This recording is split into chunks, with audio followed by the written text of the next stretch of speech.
There are two other classes this morning, Gospel and Breakfast for young adults, and then Deanna is talking about the church plant that we are involved in Beaver County.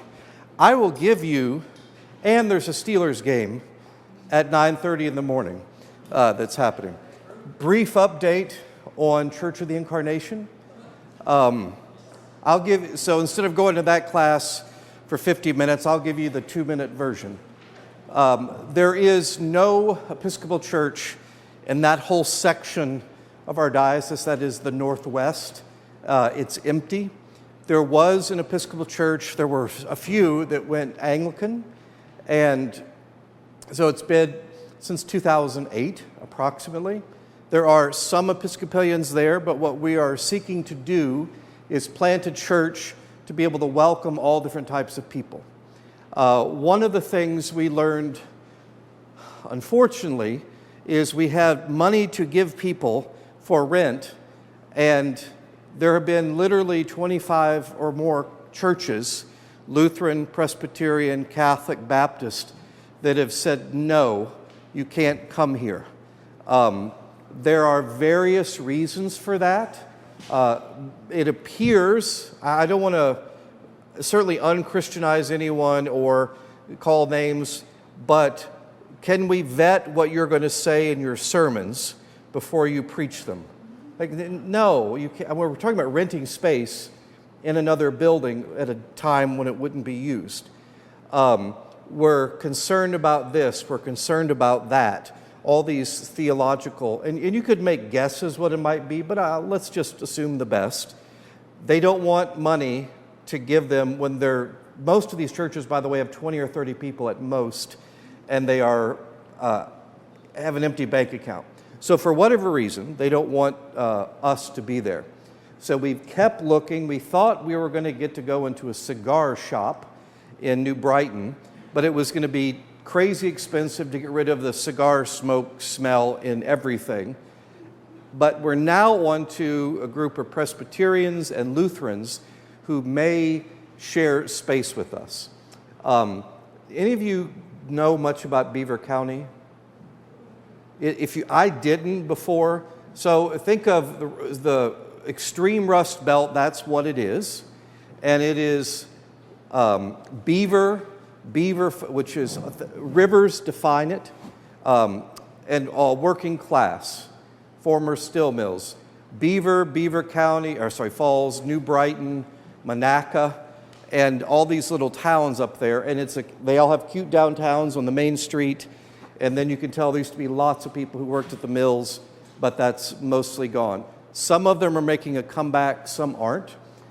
Key point in all this is Deanna she was a Catholic girl from Long Island that moved to Beaver County to go to Geneva College, which is a very Reformed Presbyterian college there, and she went there to play volleyball. She, by the way, is in the Geneva College Hall of Fame as one of their best volleyball players ever.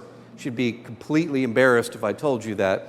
But she's been there this whole time, so for 10 or 12 years now, and loves it, and so understands the culture and the people, and owns a home there, is committed to being there. And so now we're trying to find the right place in which to engage. We have approximately $75,000 in the capital campaign for a church plant. She has raised an additional $75,000 for that church plant before any congregation exists. There are about 30 or 40 people, non-Calvary people from the area that come to every single event she has and keep saying, please start a church, we really want to do this.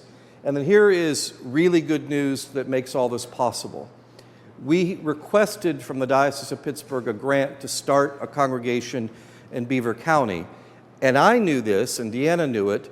There was one, and it was sold, and the money all went into a fund in the diocese that could only be used for a new church plant of ACNA, or the Episcopal Church, and that money just sat there, and people kind of forgot about it. So we received news on letterhead with the bishop's signature that we will get $100,000 a year for 5 years, or $500,000, to plant this congregation. which means we could have done it before, but now we can definitely do it. And a budget, by the way, for a full-time priest to rent space, program, insurance, all the things you would expect, is about $200,000. So we're halfway there for 5 years before we do anything. And we've got, if you think about it, the first year and a half, 2 years covered without anything else. And then we're getting more grants, and then we've got a congregation. So that will work. I also think she's a perfect person to do it. And so now when we find the space, and the plan is to start the beginning of Advent, so right around Thanksgiving, very soon from now. And so they have their first Christmas together. That's the whole idea. And they would be a weekly congregation. Deanna would go full-time beginning January 1st. She's been half-time. And her almost like 95% of her focus would be there and then preaching here every 6 weeks or so, just to keep the connection, keep writing about it, so all of us. All of this is part of Calvary's ministry. So another way to think of it is this is Calvary in Beaver County, which is a little weird. Rather than just this spot, it goes there. So we hold the money for incarnation and disperse that, so she doesn't have to worry about finances. It's audited, it's all looked after, it's in a separate checking account. And so I signed today that they've been given, or we've been given, an altar, a pulpit, pews, all the chalices and things like that from a closed Episcopal church, and we have all that in storage. And so I signed the form to sign this, pay the storage bill. So we have all these things ready to go, and in a couple months it will begin to take a lot of shape. Calvary started 5 congregations. It's just been 100 years since we've done it. So this is about time that we do that again. The longer term is, we'll know 100% after 5 years if this will work or not, and I strongly suspect it will. And that when they're ready to leave the nest, here's your money, here's the rest of your stuff, go fly, little bird, go out there into the world. I think they'll probably be ready in 4 or 5 years at the latest. So you heard the whole version. Any questions about that? We've seen some of the people. We've been out to the picnic, and we've seen some of her future parishioners. You've seen some of her future parishioners. Really nice people. Yeah. Over half of that group of 40, it's not the same 40 every time, but more or less, are from Beaver Falls, which is the area where Geneva College is. And that's, I think, 800 to 1,000 students in that range. So there's a real need for it there, but this covers all of Beaver County. Small fun fact, at least I find it interesting, East Palestine, where that train wreck was that a few years ago now? That's right over the border in Ohio. So that gives you a sense of what is there. Forgotten towns, forgotten people, more or less. Yes, sir. Similar problem in South Florida. Say that again. A similar problem could move to a certain neighborhood. We bought a barn, and the first year was Christmas, dirt floor. That was how the first members got. So in South Florida, they bought a barn, and that was their first Christmas. And they were supposed to tear it down and build a church. They said, no, we're going to enlarge it. The back doors became garage doors because the crowds got so big, wanting to see this ancient but barn turned into a gorgeous church. Yeah. That's a wonderful story. I would say a barn in December in South Florida is a whole different thing than a barn in December in Pittsburgh. That was probably pleasant, whereas here, oh my gosh, it's 22 degrees. No air conditioning. Okay, you got me there. So this, Exodus chapter 3, remember the first chapter, second chapter, it's bringing this little group, ragtag group of tribes known as the Hebrews into conflict with the mighty Egyptian empire and Pharaoh. And Pharaoh's getting scared because there's so many of them. And then, we're going to kill all the Hebrew babies And Moses, who's this in-between figure, not really Egyptian, not really Hebrew, brought up in the daughter of Pharaoh's house, sees one of his kinsmen, and we're asking last time, did he know he was Hebrew? I strongly suspect yes, because his mom kept him until he was 5 or so. But do you identify here or there? And at some point he makes a choice, and that choice he made is he's out and he sees this Egyptian beating up a Hebrew guy, so he goes and kills the Egyptian, and so he's made his choice. I side with this group. And then the next day he sees 2 Hebrew guys fighting and goes over there to settle things like a man, and they say, what, are you going to strike me, hit me, kill me, just like you did the Egyptian? And then he realizes he's caught, and then there's a death sentence on his head by Pharaoh, and so he runs to get out of there 700 miles, really, really far away, and it's what modern-day Saudi Arabia, and meets this nice family, this good guy, Jethro, also known as Rule, and he's got all these daughters, and he scares away these mean, nasty shepherds and lets the daughters water their sheep. And then, hey, come into our house, foreign guy. Because remember, there's not a lot of marriage men that are showing up for all his daughters. And here's a decent one.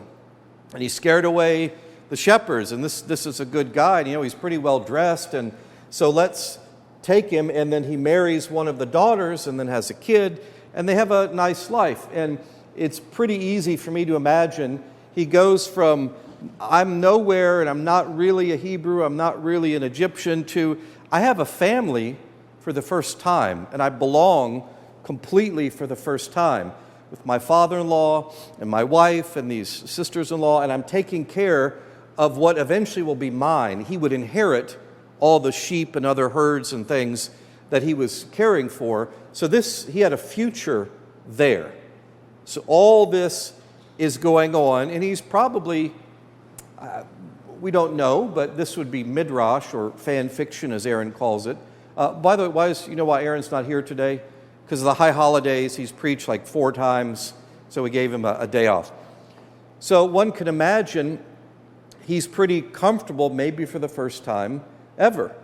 And then is this sense of call. One of the things I've learned is call in how Episcopalians talk about it is very different than how Jews typically talk about it. So when I came here 11 and a half years ago, I and the vestry and everybody else used the term, he's called to Calvary to serve as the rector. And there's a sense of, yes, I have a letter of agreement or a contract that lays out certain things, what you get paid and so on, but there's a bigger element than just an employment contract. I have since learned, if you were called to Ohav Shalom. What? Aaron, I wasn't called. They hired me. It's a 2-year contract. And that is really, really different how they would understand the relationship. Because for us, it's not just contractual. It's a sense almost like we're married to one another. Technically, I can't just quit. The vestry has to accept a resignation. They could choose not to accept it, which would be weird, but you could. And I can't be fired. We're not happy, get out of here. There's a much bigger process, more akin to old-fashioned divorce, because it's meant to be a long-term relationship. And there's a reason that traditionally priests were called father, not that I'm telling you all what to do, but that there's a family community relationship. That's not necessarily at all how the current Jewish world, at least Reform world, understands all that. It's really fascinating to learn those subtle differences.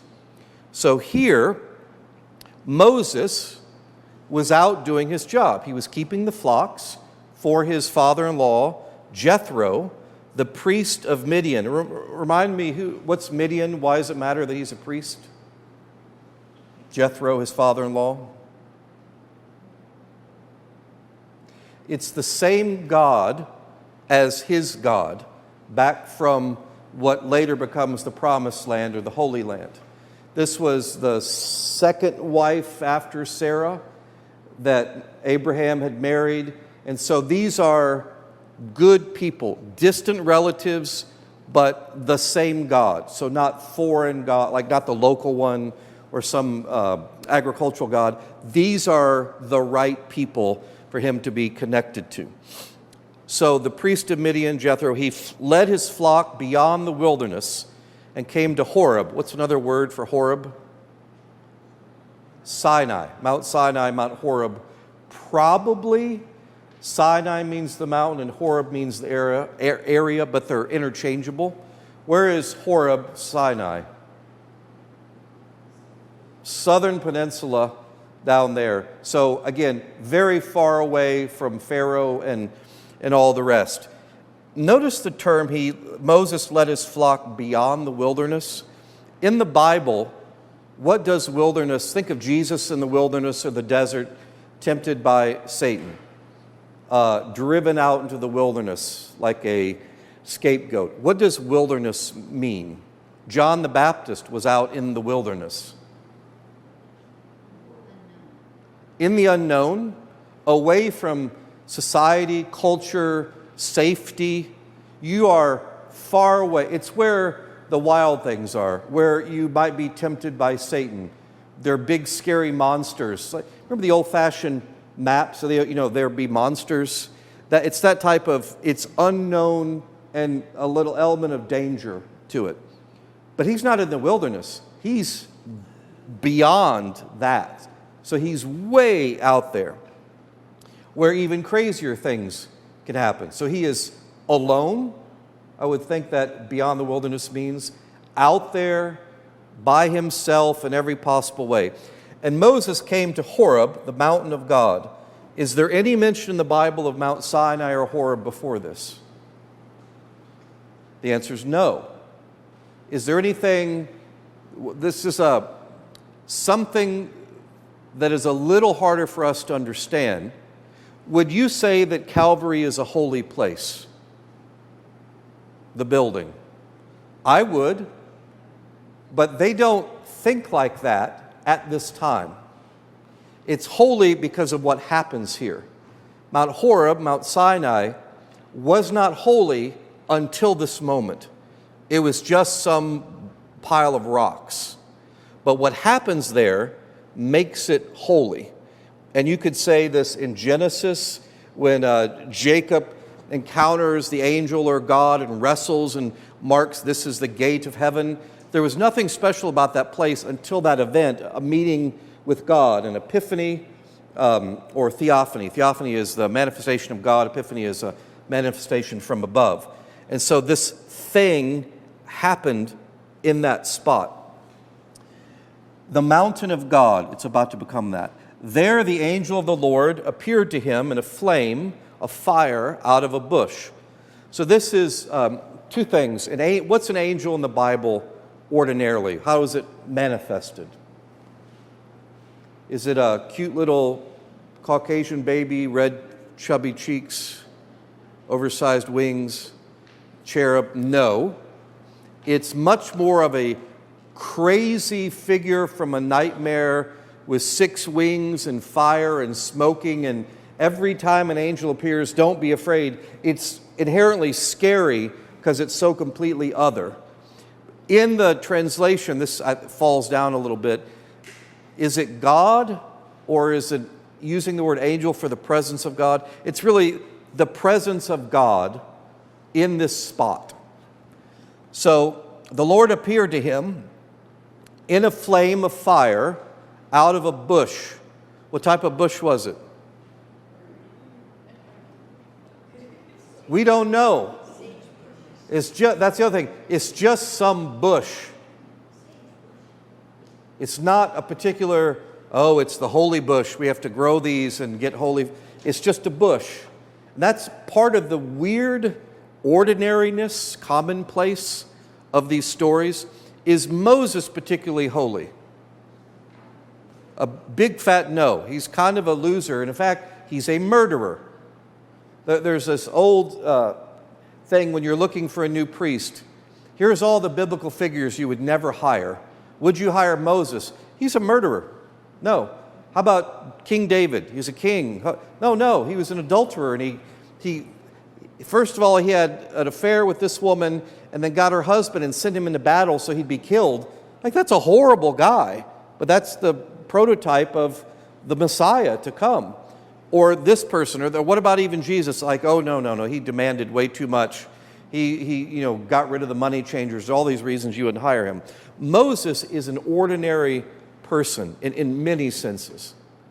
So he goes doing an ordinary day with his flock of sheep, and then in this ordinary bush, imagine just, you're taking out the garbage, you're driving to work. It's meant to set the scene that way. It's not some crazy, I will go up and I've prepared myself and I will go to the top of a mountain and wait for God to speak. That's not what happens at all. It's the most ordinary thing you're doing, and there God appears. And that's partly a lesson for all of us of how God comes to us. So, the Lord appeared to Moses in a flame of fire out of a bush. He looked, and the bush was blazing, yet it was not consumed. How would you react to that? I mean, you see, like, oh, that bush caught on fire, must have been a lightning strike. That's weird. Why? It's out in the desert. So it burns. If it's a bush, we're not talking about a forest, it's a bush. It should burn in, a minute or two. Now it's a talking bush. It's about to be a talking bush, and it keeps burning, and you're like, why is that bush not gone? It's still burning. I'll wait 10 minutes. It's still burning. Oh my gosh, something weird is happening. Did I drink too much wine? Have I been by myself too long? Am I overheated? Reasonable things that you might think.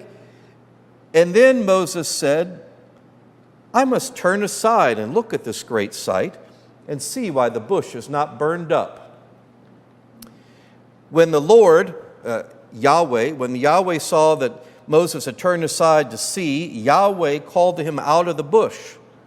So then it becomes a talking bush, a bush on fire that talks to you. Pretty weird. Moses, and he said, here I am. Then he said, come no closer, remove the sandals from your feet, for the place in which you are standing is holy ground. Do we ever do anything like that, acknowledge the presence of the holy when we're in Calvary? Think of that. How do we do that? Not everybody, but you can. All may, some should, none must. When I walk in front of the altar, the chapel, the high altar, I always stop, bow. You'll see me do that in every service when I'm walking through the church. The only time I don't, this is like a high-level double jeopardy question. If you're carrying something, you don't bow. You just stop.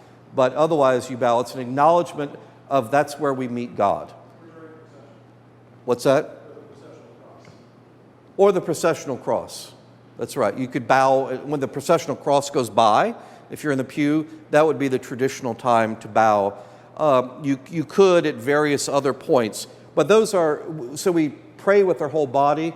And Moses is told to take off his sandals because this is now holy ground. It was not before the presence of God appeared to Moses. Come no closer, that's enough. Remove the sandals from your feet, for the place in which you are standing is holy ground. God said further, I am the God of your father. No, who is that? Notice it's singular. I am the God of your father, who is not Pharaoh. It's your Hebrew father. That's who I'm the God of. It's a very subtle piece there. And not just that, so he's making the connection of how we are related. I am your God. I am the God of your father, the God of Abraham, Isaac, and Jacob. So the three great patriarchs, the ones that you're supposed to name. Oh, so this is my true heritage. I'm not the half Hebrew, half Egyptian. These are my people. This is where I come from. the God of Abraham, Isaac, and Jacob. And Moses hid his face, for he was afraid to look at God. What would be your response if you encountered God walking, there's some old bush, and then it catches fire and doesn't go out, and then it starts talking to you? Let me add a bit of context, which is like, oh wow, he's amazed. And what did Moses just run away from in Egypt? He murdered somebody. And imagine if God showed up after you had murdered somebody. Oh my gosh, God is going to get me, is one possibility. That's not a good way to be all alone. Maybe God's come to punish me, and that would be reasonable. But he did say, I'm the God of your father and the God of Abraham, Isaac, and Jacob. So what's really going on? So Moses doesn't look at it. He hides his face, and he was afraid to look at God. There's a lot later on, Moses goes in and out into the presence of God, and his face glows. It's really quite fantastic scene later that we'll get to. So he does not hide his face eventually, but has to here. He was afraid to look at God. Then Yahweh said, strange, so there's the encounter, and then God makes a speech. This is for our benefit. Yahweh said, I have observed the misery of my people, the Hebrews, who are in Egypt. I have heard their cry on account of their taskmasters. Indeed, I know their sufferings, and I have come down to deliver them from the Egyptians and to bring them up out of the land to a good and broad land, a land flowing with milk and honey. That sounds pretty good compared to being slaves. Here's where it gets contemporary, tricky. Here's the land I'm going to bring you. Is it uninhabited except for all the sheep and goats and deer and... Nope. It's the land of the Canaanites, the Hittites, the Amorites, which are relatively big tribes, and the next three are relatively small, like the same size as the Hebrews. The next three are smaller. And the Perizzites, Hivites, and Jebusites. Does that strike you as weird in today's society? Well, that kind of stinks if you're a Jebusite or any of the other five. So the contemporary problem of, is this the land for what we now call Jews or Arabs or some other group? All of them can lay some type of historical claim to it, but I'm very careful saying this.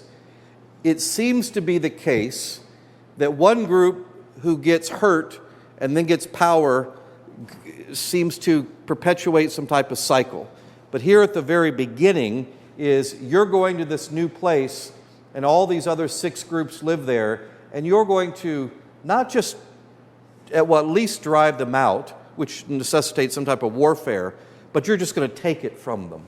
And that's going to be yours. That's built into the story. Who wrote this story, by the way? I guarantee you it wasn't the Jebusites and the Hivites, the Hebrews. God ordained us, chose us to drive out these people and take this land. God said it was ours. So it's a very tricky situation. But that's there in the original story. But this is a great land. It's not some horrible land. It's milk and honey. And the country of all these people. The cry of the Israelites has now come to me. Like, I thought they were called Hebrews before. Weren't they? So now they are also identified with the land that's there. What's that? They're identified by location. They're identified by location. And what does Israel mean? You remember? Jacob took on a new name after he wrestled with the angel, and God, or the angel, gave him the new name. You're now called Israel, which means one who wrestles with God. So the country, the people, you could both, means one who wrestles with God. That's not how the average Christian thinks of our relationship with God. What the Muslim literally translates as what? Anybody know? One who submits to the will of Allah. So you're a submitter, submits to the will of Allah. The Allah means the God. Judaism, Israelites, Hebrews, one who wrestles with God.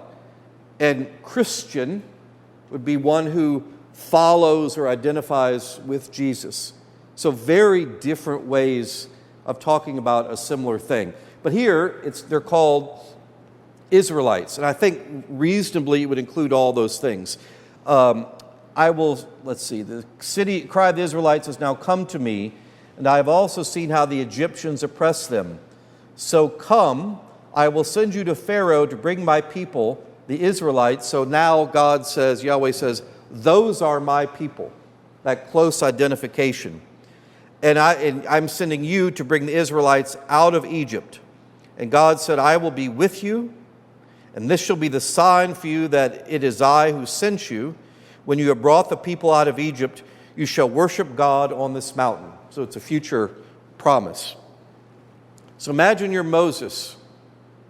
You're just doing your thing, got your sheep. Like, oh, I wonder what my wife is doing, my boy's doing. It's kind of pleasant out here, a little cold, a little hungry, whatever. Normal life. The bush catches fire, God speaks to him, God makes a connection to Moses, and then says, Moses, you now have a call, you have a task, a job.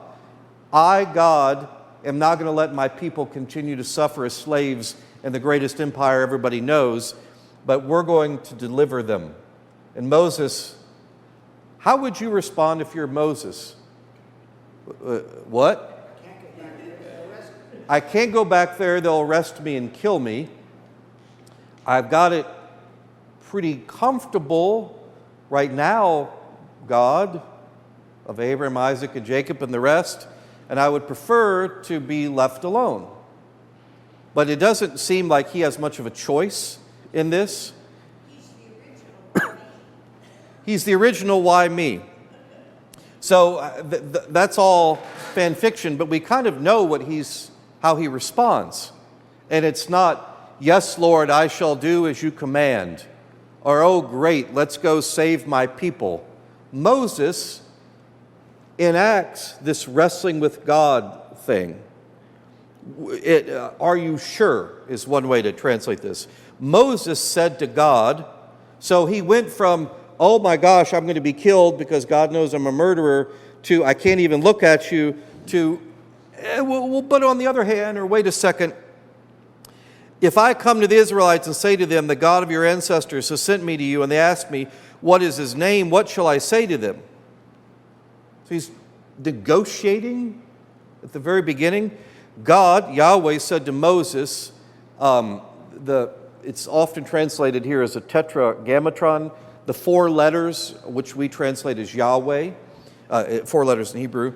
I am who I am, or it's usually more often translated as I will be who I will be.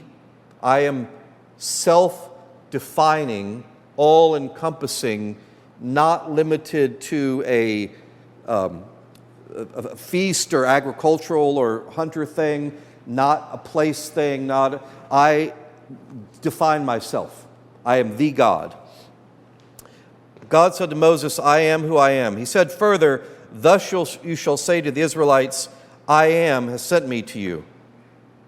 God also said to Moses, thus you shall say to the Israelites, the Lord, the God of your ancestors, the God of Abraham, the God of Isaac, the God of Jacob has sent me to you. This is my name forever and my title for all generations.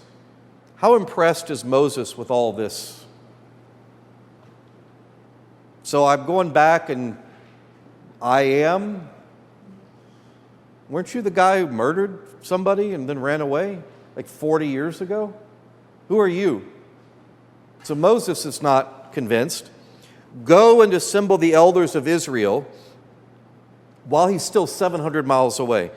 Assemble the elders of Israel and say to them, the Lord, the God of your ancestors, the God of Abraham, Isaac, and Jacob, has appeared to me, saying, I have given heed to you and what has been done to you in Egypt. I will declare that I will bring you up out of the misery of Egypt to the land of the Canaanites, the Hittites, the Amorites, the Perizzites, the Hivites, and the Jebusites, and a land flowing with milk and honey. They will listen to your voice, and you and the elders of Israel shall go to the king of Egypt, Pharaoh, and say to him, the Lord God of the Hebrews has met with us. Let us now go a 3 days' journey into the wilderness so that we may sacrifice to the Lord our God. Moses is like, oh my gosh, there is no way. He's going to let all these slaves just leave for 3 days to go sacrifice? Like, okay, hello, warden, let all the prisoners, they need a timeout for 3 days, and they all need to go see the Steelers game. And they'll be back. And no work will be done for 3 days, and I'm sure it's fine. So that's what is being asked here. I know, however, that the king of Egypt will not let you go unless compelled by a mighty hand. So I will stretch out my hand and strike Egypt with all my wonders that I will perform in it. After that, he will let you go. That becomes later the 10 plagues. I will bring this people into such favor with the Egyptians that when you go, you will not go empty-handed. This is the crazy part. You are our slaves, and after we are punished, we're going to let you go, but get out of here and take a bunch of stuff with you as reparations. Just leave and don't come back. You will not go empty-handed. Each woman shall ask her neighbor, and any woman living in the neighbor's house, for jewelry of silver and of gold and clothing, and you shall put them on your sons and your daughters, and you shall plunder the Egyptians. This is completely crazy that God is promising they are going to get rid of you and give you a bunch of silver and gold and stuff just to leave. Like, could you imagine being Moses and you got to go back and tell all the elders that you abandoned because you killed somebody, God's going to do this? What do you expect the reaction to be for Moses? Really? I'm sorry, didn't you? Pick somebody else. That becomes part of the answer, exactly. But let me point out, we have time to do this, something that is easily missed right there. The king of Egypt will not let you go unless compelled by a mighty hand. So I, Yahweh, will stretch out my hand and strike Egypt. Why is that a big deal? That Yahweh is acting in Egypt. Imagine, pick any so-called developing or used to be called third world country. Pick any one that comes to mind. And they're going to go to the United States of America or China or Russia, some huge country, and say, you know what, we're going to go in there and they're going to do what we say, and we're going to take our power and demand they do these things, and we will enforce it. Like, no, you're not. Imagine who has the best empire anywhere around? Egypt. Who has the best transportation center? Egypt, the Nile. The best military? Egypt. The best agriculture production? Egypt, by far, feeding the whole known world. And they've got, later we'll get to it, these amazing chariots, obviously pulled by horses, they can fire arrows off of that are very fast and can take out anybody. They're better at fighting. And what else does Egypt have? They have the best gods. They got really awesome gods. All this stuff. And Yahweh is saying, we are going into the enemy territory and we are going to get all of our people and take them out. And there's about to be a conflict, a confrontation is a better word, confrontation between mighty Egypt and Pharaoh and their gods with Yahweh and this ragtag group of people. And they're not going to let you out, but I'm going into Baltimore or Cleveland, whichever you prefer, on their home game, and we're going to crush them. And they're going to say, please leave, take all our stuff, and go away. That's an announcement. People just, Egypt's gods are tough in Egypt, but you don't expect them to go 700 miles away. But where is Yahweh limited to? Nowhere. That's part of the point it's subtly making. I am a God of this people, and wherever they go, I am. That is a whole new idea. It's not just agriculture or the ocean or a thing or a place. I am the God of everywhere, wherever I am with my people.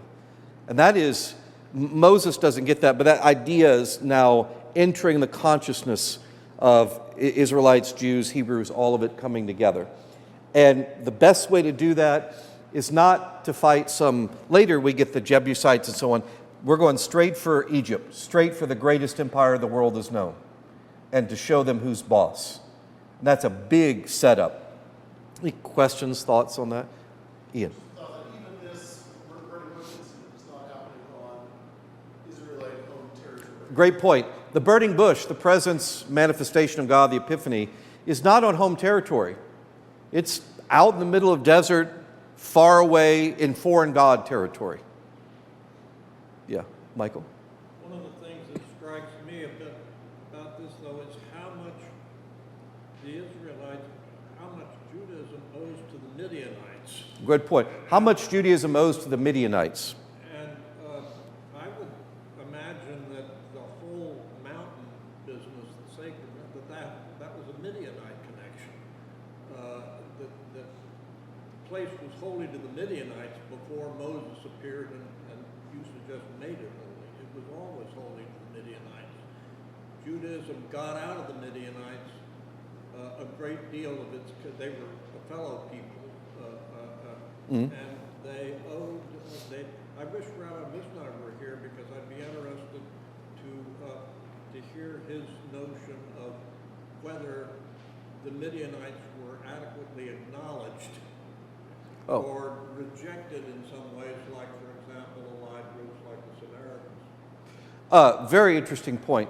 So we can ask Aaron next week, where the Jews appear to owe the Midianites a great debt about their identity, particularly their religious identity, what they valued, how they understood God, that particular holy place. And did they later on acknowledge them or give the Midianites their due, because other groups with which the Israelites were in contact, like, say, the Samaritans, those are bad people. And the Samaritans, by the way, it is a very fair comparison to say Jews and Samaritans are a lot like Episcopalians and ACNA Anglicans. Whoa, that's terrible. No, it's pretty close, because it's the same God, and they look the same to every outsider, and they share all these things in common, but they worship on that mountain, and the Jews worship on that mountain, and this is different, and that's different, and those guys are awful. It's like, but they're like 95% the same. We really are with ACNA. We are much, don't run me out of here.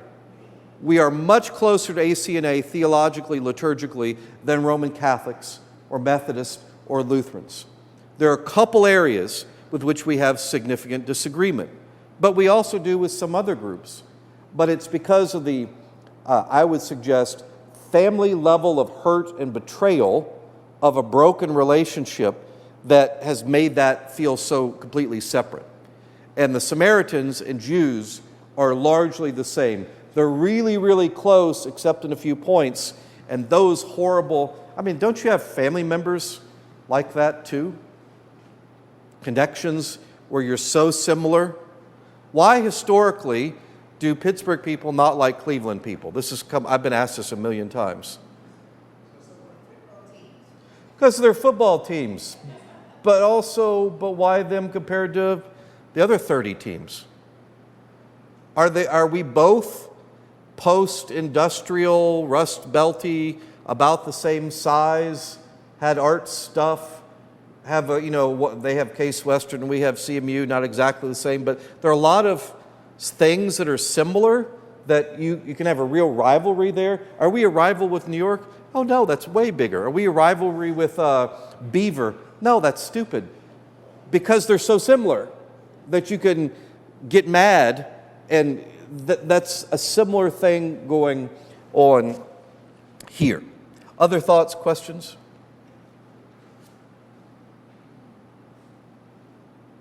I want to end there because it allows me to, because it's a whole big section that's coming up in verse 4 of give me the evidence. So Moses already knows that nobody is going to believe him. He's smart enough. So give me without a show of hands, how many of you have ever thought, God, just give me a sign that this is supposed to happen, or I'm supposed to choose A rather than B? That's basically what Moses is doing. I need a sign because none of these people are going to believe me with this stuff. And why should they? Does Moses have any credibility with the Israelites? No. He's a murderer. He's half Egyptian. He's kind of Hebrew. He ran away. He says God spoke to him in a burning bush. Now, one thing that's very important, yes, I think it's fair to say people who lived 1,000 years ago or 15,000 years ago probably were more attuned to spiritual things than we are. And maybe it's fair to say they believed in things we would call magic. But everybody knew then that this is a New Testament thing. If you died, you stayed dead. There's no, maybe some, no, they're dead. They didn't understand germs, but they understand when that person's dead, he's dead. They knew when a bush caught fire, it would burn up. That's just the way it goes. This is something strange happening, and people who tell stories like that are full of it. He's crazy or he's lying. Could you imagine any politician ever telling a lie to try to get you to believe something to do what they want? Yes, they do it all the time. Why would Moses be any different? You know, everybody, I saw this bush burning, and God told me, all of you are supposed to give me $1,000. Oh, wait, no. This bush is burning, and we're going to set the Israelites free. You can say whatever you want. God ordained it. God told me that. That's essentially what he's walking into. So he gets a couple signs. And this, by the way, is, could I have a better sign than I throw my stick on the ground and it becomes a snake, or I pull my hand out of my pocket and it becomes leprous? Like, good Lord. That's like the last thing you would want as an example to show, look, I've got leprosy. That's what he gets. Charles? The waters are parted. Is that the sign? The waters are parted that's later as the Israelites are running away. That's a fascinating story there. But there'll be three signs. The two I just mentioned are, he throws the staff on the ground and becomes a snake, and then his hand becomes leprous, where he takes it in and out. It's like leprous, clean. It's very weird. And then a third sign will be the water will be turned to blood in all of Egypt. And that becomes the first of the 10 plagues that kind of launches us into the next part of the story. The plagues, we won't do all of them because it's just it's repetitive, but we'll do the first one, then cover the other ones together. But there are all these sign in Hebrew is nes, which is what we translate as miracle. They're manifestations of God's presence. That's the idea. To show something, to demonstrate something. In these cases, I, the Lord Yahweh, am powerful even in Egyptian lands, and I will set my people free like I said I would do it. All right? Thank you all. See you next week. Aaron will be here.